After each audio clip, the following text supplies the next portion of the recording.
mencintai seorang muslim karena Allah. Dari sisi dunia, ini laki-laki ini teman saya tidak ada apa-apanya. Dari sisi kecerdasan biasa-biasa saja, kurang enak juga diajak ngobrol, kurang nyambung kadang-kadang. Kadang saya bikin lucu dia tidak tertawa karena tidak paham. Sisi ekonomi dia juga bukan orang kaya, ya. Apa yang mau saya dekati dari dia? Tetapi dia seorang muslim, rajin ke masjid, rajin pengajian, maka saya mencintainya karena Allah. Itu contoh.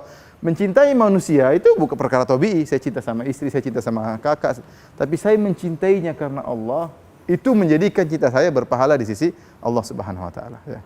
Itu namanya al-mahabbatu fillah. Ini sering saya sampaikan.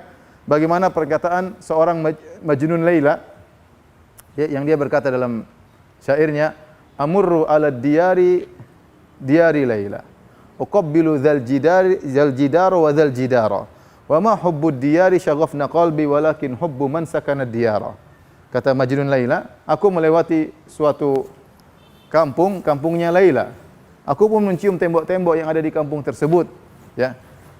Yaitu tembok-tembok di kampungnya Laila. Wa ma hubbud diyari syaghafna qalbi. Aku mencium tembok itu bukan karena aku cinta kepada tembok. Walakin hubbu man sakana diyara, tapi aku karena cinta kepada orang di balik tembok, ya.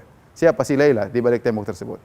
Jadi maksud hati memeluk gunung apa daya tangan tak sampai. Maksud hati bibir mencium Laila apa daya ketatap tembok. Jadi dia cium tembok tersebut bukan karena temboknya tapi karena apa?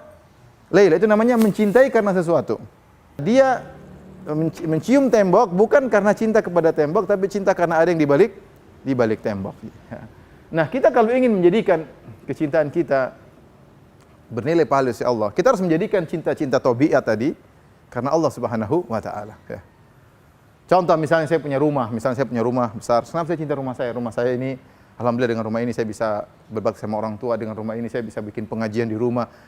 Cinta sama rumah tabii, tapi ketika kita mencintai rumah tersebut karena Allah jadi berpahala, ya. Cinta sama istri tabii, saya cinta sama istri, ya cantik, dia ini saya suka, wajar, ya. Saya dulu ngelamar dia karena saya cinta sama dia. Tapi kalau cuma sekedar itu saja tidak ada pahalanya.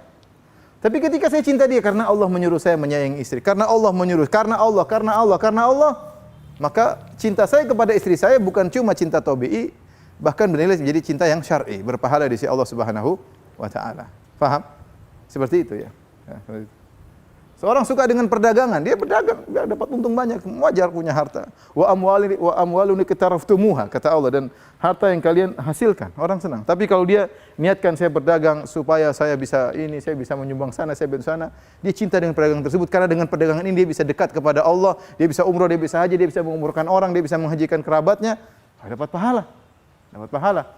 Berarti dia mencintai perkara-perkara tabii tersebut karena apa? Karena Allah Subhanahu wa taala. Jadi seorang bisa menggabungkan dalam dirinya cinta tabii plus cinta karena Allah Subhanahu wa taala, ya. Sebagaimana tadi Majnun Laila cinta tembok karena apa sih? Si Laila. Baik.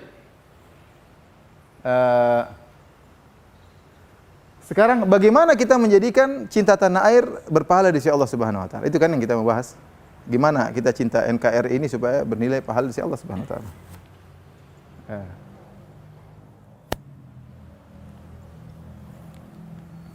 Bagaimana menjadikan cinta pada NKRI